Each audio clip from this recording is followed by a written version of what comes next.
Hello friends, welcome to learn one. Friends, हमने देखा था लास्ट टॉपिक में कि भी किस तरीके से बैंकिंग के जो ट्रांजेक्शन्स है वो टैली के अंदर होते हैं। बैंकिंग का जो पेमेंट का ट्रांजेक्शन है, रिसीव का ट्रांजेक्शन्स है, कैश डिपॉजिट का ट्रांजेक्शन है।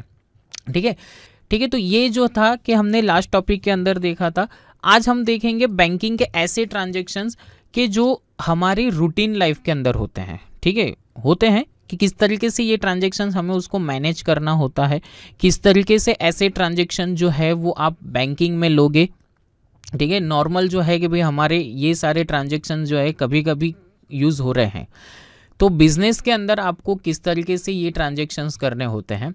तो देखिए, उसमें हमारा फर्स्ट जो ट्रांजेक्शन है वो है एक blank cheque transactions. Blank cheque friends, blank cheque का ट्रांजेक्शन हमें जब भी करना है, पहली बात तो हमें ब्लैंक चेक जो है वो किसको देना रहता है। ठीक है, तो ब्लैंक चेक जो है कि यहाँ पर हम वो बात नहीं कर रहे हैं कि भाई ब्लैंक चेक दे दिया और आप जो है कि भाई जा भर ले, जो भी अमाउंट भरना है वो राइट। यहाँ पर जो है हम क्या कर रहे हैं, तो कि ब्लैंक चेक के अंदर इस तरीके से होते हैं कि आपको पता होगा कि जैसे कभी कभी जो है कि भाई पॉलिसीज़, ठीक है, तो पॉलिसीज़ जो है कि भाई आपने कोई पॉलिसी लेकर रखी हुई है, हेल्थ पॉलिसी है या तो वॉटेवर जो भी पॉलिसी है, तो वो पॉलिसी का प्रीमियम जो है वो आपको भरना रहता है। अभी आपको पता नहीं, आप वो एजेंट को पूछोगे कि कितना है, वो कहेगा कि अरे सर मैं बताकर आपको बोल रहा हूँ। ठीक है, बी ट्रस्टेड, आपको ट्रस्ट है तो आप जो है कि उसको क्या कर रहे हो, तो कि किस नाम का जो चेक देना है, कि सपोज कि LIC ऑफ इंडिया का चेक देना है, तो आप वहाँ पर जो है कंपनी नेम लिख सकते हैं, अमाउंट में हम ब्लैंक रखेंगे। ठीक है, तो ऐसे जब भी आपको चेक देने हैं ना, तो टैली के अंदर वो भी ट्रांजेक्शन्स आप कर सकते हो थ्रू ब्लैंक चेक से। सो ये ट्रांजेक्शन सब हम करेंगे तो वो हमें कहाँ पर जो है वो ट्रांजेक्शन मिलेंगे, तो यहाँ पर जो है कि ये बैंकिंग के अंदर से ये सारे ट्रांजेक्शन्स आपके होंगे। सो देखते हैं टैली में किस तरीके से होगा। टैली के अंदर आपको जो यूटिलिटीज़ दी हुई है वहाँ पर आपको बैंकिंग जो है वो फंक्शन दिया है। जैसे ही आप बैंकिंग के अंदर जाओगे तो यहाँ पर पहले ही आपको चेक की जो है वो डिटेल्स दी हुई है, यानी कि आपका चेक प्रिंटिंग है और दूसरा चेक रजिस्टर है। ठीक है, चेक प्रिंटिंग जो है वो हमने जो कॉन्फ़िगरेशन देखा कि किस तरीके से चेक आप प्रिंट आउट कर रहे हो, तो जो चेक आपने प्रिंट नहीं किए हैं वो आपको यहाँ पर चेक प्रिंटिंग में मिलेंगे। हम अभी जो है कि जो ट्रांजेक्शन कर रहे हैं तो उसके लिए हम देख रहे हैं चेक रजिस्टर। जैसे ही आप चेक रजिस्टर के अंदर जाओगे तो आपको तुरंत ही यहाँ पर आपकी बैंक का पहले तो नाम बताएगा। ठीक है, यहाँ पर जो है कि आपके जो चेक की रेंज है, जो हमने चेकबुक मैनेज किया है, चेकबुक जो है कि हम मैनेजमेंट कर रहे हैं चेकबुक का, तो यहाँ पर आपको चेकबुक का पूरा जो है बुक का नेम बता रहे हैं कि भाई बुक 1, उसके जो है टोटल 8 चेक अभी अवेलेबल है, अनरिकंसाइल्ड 2 हुए हैं, टोटल 10 चेक्स थे। देखिए यहाँ पर जो है कि आपको नॉट इन रेंज में बता रहे हैं 2 चेक जो हमने ट्रांजेक्शन्स किए हुए थे, तो वो ट्रांजेक्शन्स जो रेंज के अंदर नहीं है वो अलग से बताएगा। हमें क्या करना है, तो हमारे जो रेंज के अंदर है वो चेक हम देख रहे हैं। तो यहाँ पर जैसे ही आप जाओगे तो आपको देखिए सीक्वेंस से बता रहा है कि 1 2 3 4 करके, राइट। सलंग हमारे जो है 10 चेक यहाँ पर आ चुके हैं, जिसके अंदर अवेलेबल चेक भी आपको बता रहा है।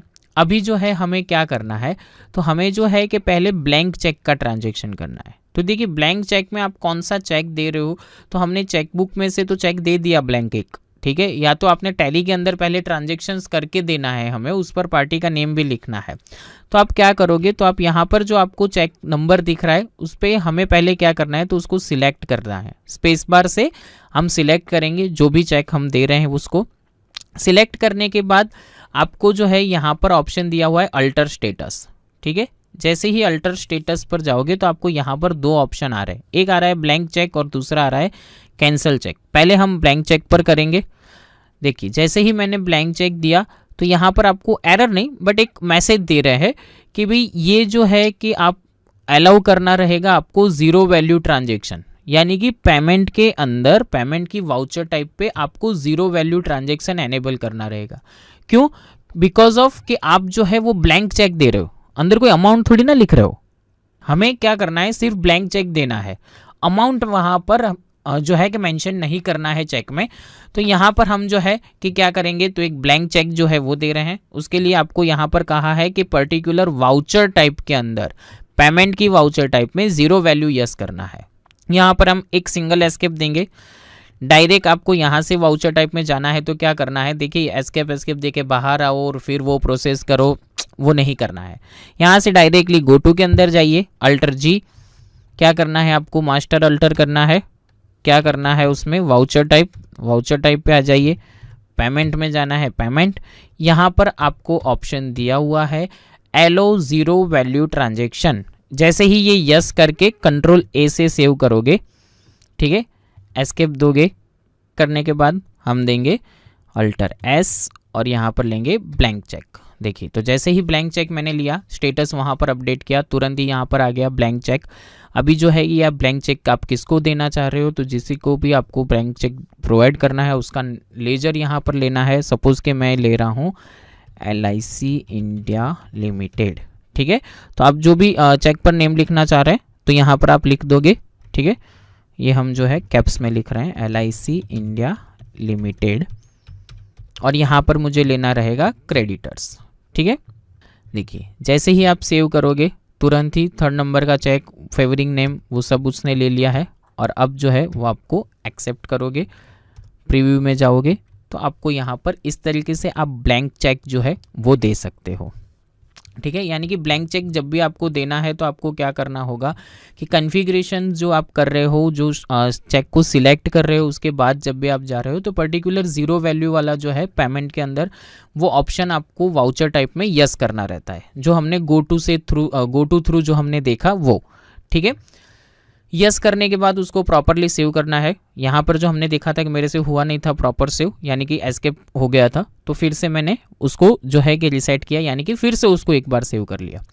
देन यहाँ पर जो है कि आपको दूसरा जो दिया हुआ है वो है कैंसल चेक ट्रांजेक्शन। तो जिस तरीके से हमने ब्लैंक चेक दिया तो सेम एज इसी तरीके से हमें कैंसल चेक देना है, और वो भी चेक रजिस्टर के अंदर ही। फिर से हम एक बार अंदर जाएंगे, बैंकिंग, यूटिलिटीज से बैंकिंग, उसके अंदर चेक रजिस्टर।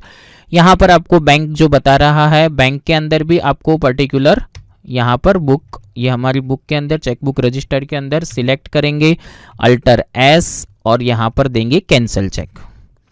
जैसे ही आप कैंसिल चेक दोगे, यहाँ पर जो है डेट लिखा हुआ आएगा, यहाँ पर आपको रिमार्क्स लिखना होगा कि आपको कैंसिल चेक की क्यों रिक्वायरमेंट है। तो देखिए, कैंसिल चेक की कब हमें ज़रूरत पड़ती है, तो कि सपोज़ कि कभी जो है कि हमें बैंक में वो कोई चेक देना होता है, कि कोई पेमेंट आना वाला होता है, या तो बैंक हमारे अकाउंट में कुछ भी डिपॉजिट करने वाली होती है ना, तो वो बैंक कहती है कि एक आप कैंसिल चेक दे दीजिए। आप लोन ले रहे हो तो आपको कहेगा एक कैंसिल चेक दे दीजिए। आप अकाउंट ओपन करवा रहे हो नया कोई दूसरी बैंक में, तो कहेगा कि अभी जो बैंक में आपका अकाउंट है उसका कैंसिल चेक दे दीजिए। तो यहाँ पर जो भी आपका रिमार्क्स है वो लिख दीजिए। तो यहाँ पर हमें अकाउंट ओपनिंग के लिए है, तो हम लिख रहे हैं कि for new bank account opening, ठीक है। यहाँ पर जो है आप सेव कर लीजिए। तो देखिए, ये आपका कैंसिल चेक हो गया। तो अभी जो है कि आप बाहर देखोगे तो आपको बताएंगे अवेलेबल चेक 6 हैं हमारे पास, जिसमें से आपने एक चेक ब्लैंक दिया हुआ है, एक जो है वो आपने कैंसिल किया हुआ है। तो आपके जितने भी चेक होंगे तो वो रजिस्टर के अंदर कुछ इस तरीके से आपके चेक मेंटेन होंगे। यहाँ पर आपको चेक के स्टेटस के साथ देखना है, तो आप F8 करके देख सकते हो कि मेरे अवेलेबल चेक कितने हैं। F8 चेक स्टेटस के अंदर आपको बताएगा कि आपके कैंसिल चेक कितने हैं, यानी कि कौन से नंबर का क्या ट्रांजेक्शन्स आपने किया हुआ है, ठीक है। यहाँ पर आप जैसे ही चेंज व्यू में कर रहे हो तो आपको चेंज व्यू में भी आपको प्रिंटिंग के कॉन्फ़िगरेशंस के साथ दिखाई देंगे, और उसमें भी बताएगा कि ये आपने चेक जो है आपने प्रिंट किए थे या नहीं किए थे, ठीक है। यहाँ पर आप जो है कि रजिस्टर व्यू में देखना चाहते हो तो रजिस्टर व्यू में दिखेगा। आपको कोई क्विक सर्च करना है तो यहाँ पर अल्टर क्यू का भी ऑप्शन दिया हुआ है, आप डायरेक्टली उसको जो है कि भाई सर्च कर सकते हैं कि किस तरीके से आपका जो है कि कौन सा चेक है, कौन सी डिटेल्स जो है वो आपको देखनी है। तो यहाँ पर तो 10 चेक है, जैसे कि चेक ज़्यादा बढ़ जाते हैं तो आपको क्विक सर्च करना है तो भी आप कर सकते हो, ठीक है। तो यहाँ पर जो है कि हमें ये ऑप्शंस दिए हुए हैं। ये जो है कि भाई बैंकिंग के अंदर आपको जो है कि ब्लैंक चेक दिया हुआ है, कैंसिल चेक दिया हुआ है, ठीक है। साथ में यहाँ पर आपको दिया हुआ है post dated transaction. Post dated transactions क्या होता है, तो उसको जो है कि भाई हम ये कहते हैं कि पोस्ट डेटेड चेक जब भी आते हैं, या तो हमें रिसीव हो रहा है पोस्ट डेटेड चेक, अदरवाइज जो है कि भाई हम किसी को पोस्ट डेटेड चेक देंगे, ठीक है, उसको हम कहेंगे PDC। तो PDC ट्रांजेक्शन टैली के अंदर किस तरीके से होगा, तो जैसे कि भाई अभी जो है हम जो ट्रांजेक्शन्स कर रहे हैं कि भाई आज 30 तारीख जो है, ठीक है, हम यहाँ पर डेट मैनेज कर रहे हैं वो 30 तारीख है। हम जब भी ट्रांजेक्शन्स कर रहे हैं वो सपोज PDC है, PDC यानी कि पोस्ट डेटेड जो है हमें कोई भी पार्टी से पेमेंट रिसीव हो रहा है तो वो जो है कि भाई हमारा पीडीसी चेक है, तो यहाँ पर हम क्या करेंगे, तो पहले F6 करेंगे रिसिप्ट के लिए। ठीक है, कौन सी डेट को ट्रांजेक्शन कर रहे हैं, तो कि 21 अप्रैल को। यहाँ पर बैंक किसका हमें आ रहा है, तो कि अक्षया ट्रेडर्स का। ठीक है, अक्षया ट्रेडर्स का कितने का चेक आ रहा है, तो 51,000 का चेक है। और यहाँ पर जो है कि वो अगेंस्ट रेफरेंस जो है वो आ रहा है। पर देखिए यहाँ पर अभी मुझे जो है ये चेक रिसीव सेम डेट का नहीं है, पोस्ट डेटेड, यानी कि उन्होंने क्या किया है, तो कि उन्होंने मुझे जो है वो 1 मंथ, 1 महीने बाद का मुझे चेक दिया है। ठीक है, तो यहाँ पर हम क्या करेंगे, तो यहाँ पर आपको डायरेक्टली तुरंत टैग मिल जाएगा पोस्ट डेटेड का। यहाँ पर आपको Ctrl+T दिया हुआ है कि आप जो है उस पर पोस्ट डेटेड का टैग दे दीजिए। ठीक है, यहाँ पर देखिए मैंने पोस्ट डेटेड का टैग दिया। तो यहाँ पर जो है कि अक्षय ट्रेडर से हमें रिसीव्ड हो रहा है, तो हमें जो है यहाँ पर इंस्ट्रूमेंट नंबर जो है वो यहाँ पर हम इंस्ट्रूमेंट नंबर ले लेंगे। तो कि यहाँ पर हमारा इंस्ट्रूमेंट नंबर जो है वो है 21 नंबर का। इंस्ट्रूमेंट डेट कौन सी है, तो यहाँ पर जो है कि इंस्ट्रूमेंट डेट यानी कि चेक की जो उन्होंने डेट दी है वो है 21 मई। यहाँ पर बैंक है, ये आपको कौन सी बैंक का चेक रिसीव हो रहा है, यहाँ पर हमारी बैंक है स्टेट बैंक ऑफ इंडिया। देखिए यहाँ पर जो है हमें स्टेट बैंक ऑफ इंडिया जो लेना है, यहाँ पर हमें ब्रांच दी हुई है, तो ब्रांच कौन सी है, हमें यहाँ पर ब्रांच दी हुई है SG रोड। यहाँ पर रिसीव फ्रॉम, तो अक्षय ट्रेडर्स, ये जो है आपको कब किसके पास से रिसीव हो रहा है वो एक डिटेल्स है। साथ में यहाँ पर आपको पीडीसी रिसीव डेट दी है, यानी कि आपको पीडीसी जो है वो कौन सी डेट पर आपको रिसीव्ड हो रहा है। तो यहाँ पर जो है कि इंस्ट्रूमेंट डेट कौन सा है, चेक का जो डेट है वो है 21 में। यहाँ पर जो है पीडीसी रिसीव डेट, तो हमारी पीडीसी रिसीव डेट यहाँ पर आएगी कि भाई जिस डेट पर हमें रिसीव्ड हो रहा है वो डेट हम लेंगे यहाँ पर। जैसे कि भाई 9 अक्टूबर है तो 9 अक्टूबर। और साथ साथ जो है कि भाई आपको यहाँ पर जो है पीडीसी नोट दिया हुआ है। पीडीसी नोट के अंदर हम क्या करेंगे, पीडीसी नोट में हम लिखेंगे कि काइंडली कॉल एंड डिपॉजिट। ठीक है, यहाँ पर जो है हमें इस तरीके से लेना है, काइंडली कॉल एंड कंफर्म। ठीक है, ये लेकर जो है कि भाई हम जब भी ये पीडीसी के अंदर हमें इतनी डिटेल्स जो है वो ऐड करनी रहती है। देखिए तो इस तरीके से जो है आपका पीडीसी जो है यहाँ पर ट्रांजैक्शन होगा। नॉर्मल जिस तरीके से हम ट्रांजैक्शंस कर रहे हैं उसी बेस पर हमें ये पीडीसी जो है वो ट्रांजैक्शन करना है। देखिए अभी पीडीसी चेक के अंदर क्या होगा, तो 21 अप्रैल आज हुई है, हमें 21 मई का चेक जो है वो मिला है, तो हम 21 मई से पहले तो डिपॉजिट कर नहीं सकते। अभी 21 मई को हम क्या करेंगे, तो उनको कॉल करेंगे, सर हम चेक डिपॉजिट करें, वो कहेंगे कि हाँ कर दो, तो हम 21 मई को चेक डिपॉजिट करेंगे। तो जब भी आप डिपॉजिट करोगे तो उसको पोस्ट डेटेड में से करंट के अंदर लेना रहेगा, तो वो आपको डेली चेक करना रहेगा कि पीडीसी के अंदर कोई चेक है या नहीं है। तो आप बैंकिंग के अंदर जाइए, यहाँ पर आपको पोस्ट डेटेड समरी दिया हुआ है। पोस्ट डेटेड समरी में जाकर आपको देखना है कि भाई हमारी ये जो बैंक है तो वो बैंक में कोई पोस्ट डेटेड अभी मुझे कोई शो कर रहा है, तो अभी जो है वो मुझे कोई शो नहीं कर रहा है कि भाई मेरा पोस्ट डेटेड के अंदर यहाँ पर कोई भी ट्रांजेक्शन्स नहीं है। ठीक है, तो ये जो है कि आपको किस तरीके से शो होगा, यहाँ पर जो है हम देखते हैं, यहाँ बैंकिंग में जो है post dated summary, post dated summary में हमें दिखाएगा कि भाई हमारा जो ट्रांजेक्शन्स है वो कौन सा है कि जो पीडीसी के अंदर है। देखिए यहाँ पे रिसीव और इश्यू आपको दोनों बताएंगे कि आपका रिसीव्ड का जो है वो कितना है, आपके पीडीसी जो इश्यू किए हुए हैं वो कितने हैं। तो वो यहाँ पर हमें मैनुअल वो ट्रांजेक्शन्स भी करने रहेंगे और उसका डिपॉजिट और जो है कि इश्यू हमने किया है वो भी करना रहेगा। एक बात आपको खास ध्यान रखना है कि वो करंट डेट के अंदर होगा, जिस डेट में ट्रांजैक्शंस हो रहे हैं उसी डेट में आपको जो पीडीसी का चेक दिया हुआ है या तो आपको पीडीसी चेक रिसीव हुआ है तो वो चेक की डेट भी आपको देनी होगी, और पीडीसी की जो डेट होगी यानी कि पीडीसी चेक की डेट आपकी रहेगी और आपकी ट्रांजैक्शन की डेट रहेगी। जैसे कि फॉर एग्जांपल आज जो है कि भाई 9 अक्टूबर है, तो 9 अक्टूबर को आप ट्रांजैक्शन कर रहे हो तो आपको चेक जो है वो कौन सी डेट का मिला है, तो कि 9 जो है कि नवंबर का मिला है, तो आपको पीडीसी जो है यानी कि इंस्ट्रूमेंट का डेट जो है वो 9 नवंबर रहेगा और जो ट्रांजैक्शन डेट हमारा रहेगा वो कौन सा रहेगा, 9 अक्टूबर रहेगा। ठीक है, तो इस तरीके से आपको जो है कि यहाँ पर पीडीसी जो है वो मैनेज करना है। साथ में आपको एक दूसरा ट्रांजैक्शन कहा है payment advice. Payment advice friends क्या होता है, तो मैंने आपको स्टार्टिंग में बताया था कि पेमेंट एडवाइस जो है आप जो भी पार्टी को पेमेंट कर रहे हो तो उसको एक फॉर्मल एक लेटर जो है वो हम देते हैं। ठीक ठीक है। तो वो भी आपको यहाँ पर बैंकिंग में से ही मिल जाएगा, पेमेंट एडवाइस। यहाँ पर आप जाओगे पेमेंट एडवाइस के अंदर जो है कि आप जो है हम किसको पेमेंट कर रहे हैं, तो कि अल्फ़ा ट्रेडर्स को। तो अल्फ़ा ट्रेडर्स को जो भी आप पेमेंट कर रहे हो तो इसके लिए आपको यहाँ से ही लेटर मिलेगा पेमेंट एडवाइस का। आप यहाँ पर जो है कि यहाँ पर से उसको प्रिंट आउट भी ले सकते हो।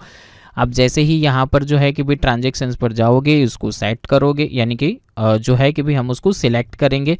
पहले प्रीव्यू में जाएंगे प्रिंट करके, तो जैसे कि भाई आपने प्रिंट दिया तुरंत ही आपको यहाँ पर जो है उसका प्रीव्यू शो करेगा। देखिए जो इस टाइप्स का पर्टिकुलर एक जो है कि फॉर्मेलिटी लेटर रहता है।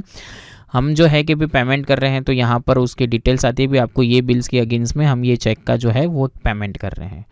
तो ये एक पेमेंट एडवाइस जो होती है बहुत सी कंपनियों के अंदर मैनेज होता है, तो आप यहाँ से भी मैनेज कर सकते हो। बैंकिंग के अंदर जाकर आप पेमेंट एडवाइस में जाइए, जिस भी पार्टी को पेमेंट कर रहे हो सिलेक्ट कीजिए और नॉर्मल कंट्रोल पी कीजिए प्रिंट के लिए। और जैसे ही आप प्रीव्यू देखोगे तो ये प्रीव्यू आपको शो होगा।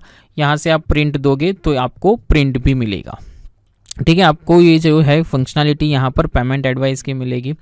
साथ साथ यहाँ पर आपको एक डिपॉजिट स्लिप भी दिया हुआ है। तो डिपॉजिट स्लिप इट मीन्स क्या है कि हमने जो कैश डिपॉजिट किया था उस वक्त हमने ट्रांजैक्शंस कर दिया था। अभी ये जो है कि भाई ये डिपॉजिट हमें उसको प्रिंट आउट करना है, तो हम यहाँ पर क्या करेंगे तो कि भाई कैश डिपॉजिट जो रहेगा वो हमें जो है कि भाई देना है। तो आप यहाँ पर जो है कि चेंज व्यू के अंदर जाओगे तो आपको कैश डिपॉजिट का जो है वो ऑप्शन मिलेगा कि भाई कैश डिपॉजिट आपको देखना है। जैसे कि भी मैंने ट्रांजैक्शन जो था हमारा 1 अप्रैल के अंदर था, तो देखिए 1 अप्रैल से 30 अप्रैल का मैंने देखा है। तो यहाँ पर मुझे आ रहा है कि भाई आपको cash deposit slip print out करनी है।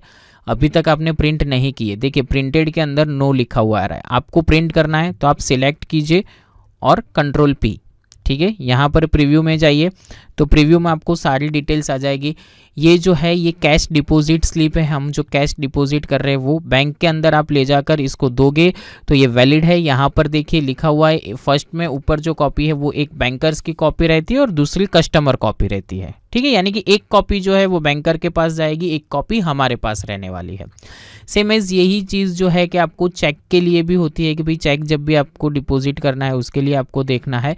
तो यहाँ पर जो है आप यहाँ पर चेंज व्यू करोगे तो आपको कैश डिपॉजिट और चेक डिपॉजिट दोनों ही यहाँ पर आएगी। तो देखिए यहाँ पर जो हमारा फर्स्ट वाला चेक है वो हमें डिपॉजिट करना है, तो सिलेक्ट कीजिए, कंट्रोल पी कीजिए, प्रीव्यू के अंदर जाओगे तो यहाँ पर जो है आपके जितने भी चेक होंगे तो वो सारी डिटेल्स आपको यहाँ पर आ जाएगी। सेम यानी कि आपको जो 10, 12, 15 चेक हुए तो आप यहाँ पर एक साथ उसका स्लिप निकाल कर आप बैंक के अंदर दे सकते हो, ठीक है। तो ये चेक की जो है कैश की डिपॉजिट स्लिप है तो वो भी आप टैली के अंदर से मैनेज कर सकते हो। चेक प्रिंटिंग में भी सेम ये ऑप्शन आपको रहेगा। यहाँ पर जो भी आपने चेक प्रिंट नहीं किए हैं वो आपको यहाँ पर शो करेंगे। देखिए प्रिंटेड उसके अंदर नो लिखा हुआ है। आपको यहाँ से भी अभी कोई चेक था कि उस वक्त आपने ट्रांजैक्शंस के बाद प्रिंट नहीं किया है, अब आपको प्रिंट करना है तो यहाँ पर उसको सिलेक्ट कर लीजिए स्पेस बार से और जो है कि आप यहाँ पर जो प्रिंट दोगे तो प्रिंट के अंदर आपका ये चेक जो है वो प्रिंट आउट हो जाएगा, ठीक है। सो फ्रेंड्स यहाँ पर जो है कि ये फंक्शनलिटी आपको बैंकिंग के अंदर से मिलेगी। फ्रेंड्स हमने ये जो टॉपिक देखा, इस टॉपिक के रिगार्डिंग आपको जो भी कोई क्वेरी है या तो आपके माइंड में कोई क्वेश्चन है तो आप forums.learn1.com पर लिख सकते हैं। यहाँ पर जो है कि नेक्स्ट हमारा टॉपिक जो है वो है बैंक रिकंसिलिएशन, यानी कि हमने आगे देखा कि बैंक रिकंसिलिएशन क्या होता है, ठीक है। अभी जो है हम देखेंगे कि टैली के अंदर हमें बैंक रिकंसिलिएशन जो करना रहता है वो हम किस तरीके से करेंगे, वो हम देखेंगे नेक्स्ट टॉपिक के अंदर। Thank you.